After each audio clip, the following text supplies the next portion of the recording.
سلام. اگر پسورد ویندوزتون رو فراموش کردید، با این روش که بهتون میگم میتونید راحت پسورد ویندوزتون رو ریست کنید و بتونید به سیستم عاملتون وارد بشید.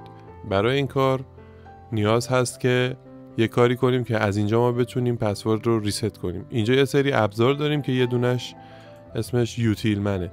این یوتیلمن رو اگه بتونیم یه کاری کنیم که تبدیل بشه به کامند پرامپت یا همون CMD، اون وقت میتونیم از طریق CMD اون کار رو بکنیم و پسورد رو ریست کنیم. ببینید الان من میزنم روی این گزینه ها میاد. میخوایم یه کاری کنیم که این تبدیل بشه به کامند پرامپت و ویندوز رو پسوردش رو ریست کنیم.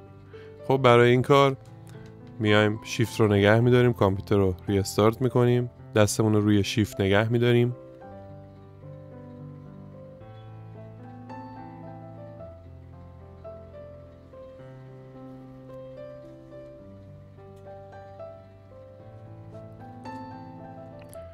خب ترابل شوت رو میزنیم، ادوانس آپشن، کامند پرامپت. خب به ما اجازه داد که CMD رو، کامند پرامپت رو اینجا باز کنیم. گاهی اوقات به ما اجازه نمیده و از ما پسورد میخواد.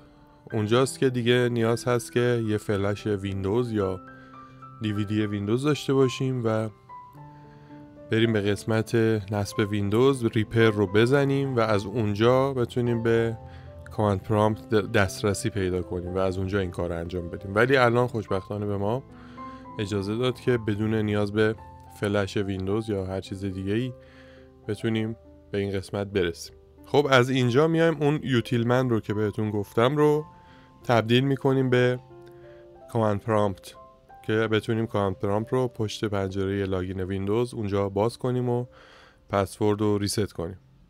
خب قبل از این که ما این تغییرات رو بدیم بیایم یه بکاپ از اون فایل یوتیلمنمون بگیریم. واسه همین میایم میریم داخل درایو C رو چک میکنیم، C دو نقطه میزنیم و یه DIR میگیریم. خب همونطور که میبینیم اینجا نوشته ویندوز پروگرام فایل و ما داخل درایو C هستیم. پس همین درایو ما برای کار ما، پس همین درایو ویندوز ما هست و میتونیم وارد پوشه ویندوز بشیم. واسه همین می نویسیم CD ویندوز، وارد شدیم. حالا می نویسیم CD سیستم 32. خب وارد این پوشه که میشیم اینجا دیگه فایلامون هستش و از اینجا میایم بکاپ میگیریم از اون فایل یوتیلمنمون، یه پشتیبان میگیریم یه جا کپیش میکنیم که داشته باشیمش. میایم رینیمش میکنیم یوتیلمن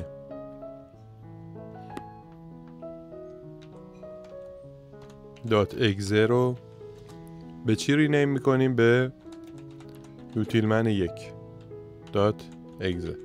این دستور رو میزنیم run یوتیلمن exe، بعد یوتیلمن فاصله یوتیلمن 1 .exe که اسمش رو میذاریم 1 که این سیو بمونه برای ما که هر وقت خواستیم بتونیم برش گردونیم و ازش استفاده کنیم.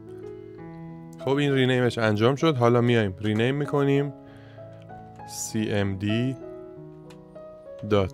.exe رو به یوتیلمن .exe. خب این رینیمش هم انجام شد. حالا کار تمامه، میبندیم همه چی رو و کانتینیو رو میزنیم.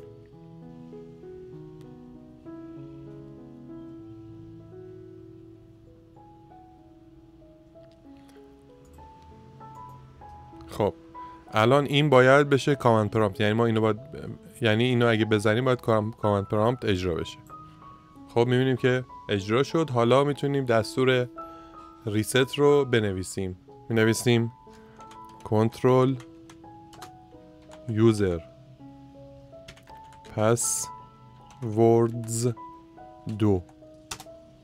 خب این صفحه باز میشه. حالا میتونیم اینجا ریست پسورد رو بزنیم و پسوردش رو ریست کنیم. اگه هیچی نزنیم بدون پسورد میشه. ما میخوایم بدون پسورد باشه. اوکی رو میزنیم و وارد ویندوز میشیم. خب حالا کافیه که بریم و اون فایلی که رینیم کرده بودیم رو درست کنیم، به خاطر اینکه اگه اینجا بنویسیم cmd دیگه کامند پرامپت ما اجرا نمیشه و اسمش شده یوتیلمن. خب از اینجا اگه ما بیاریم یوتیلمن بزنیم و بخوایم رینیم کنیم یا دستی بریم رینیم کنیم، محدودیت دسترسی داریم و بهمون اجازه نمیده این کارو بکنیم. به خاطر همین دوباره شیفت رو نگه میدارم، ریستارت.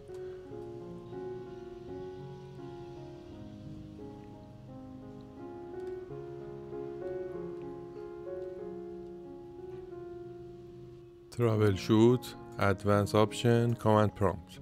خب حالا میخوایم اون کارهایی که کردیم رو برگردونیم، یعنی اون فایل cmd با همون دستور cmd اجرا بشه، یوتیلمن هم بیاد سر جاش. خب باید چیکار کنیم؟ باید اول بریم به درایو C، یه بار دیگه چک میکنیم که خودش باشه، وارد پوشه ویندوز میشیم، حالا CD سیستم 32 وارد این پوشه میشیم، حالا رینیم میکنیم utilman.exe. به چی رینیم شه؟ cmd.exe. برمیگردونیم سر جاش cmd رو که تغییر داده بودیم. خب حالا خود یوتیلمن رو هم دوباره برمیگردونیم سر جاش. یوتیلمن 1 بود، بکاپی که گرفته بودیم میذاریمش روی utilman.exe. خب رینیما انجام شد. حالا برمیگردیم به ویندوز. کانتینیو.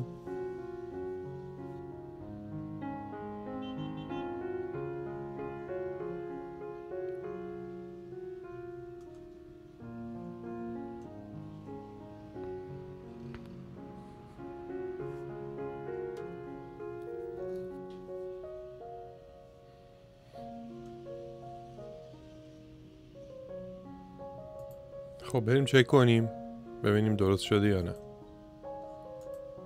اینجا ببینید اینو میزنیم دیگه همون یوتیلمن اجرا میشه و کامند پرامپت اجرا نمیشه.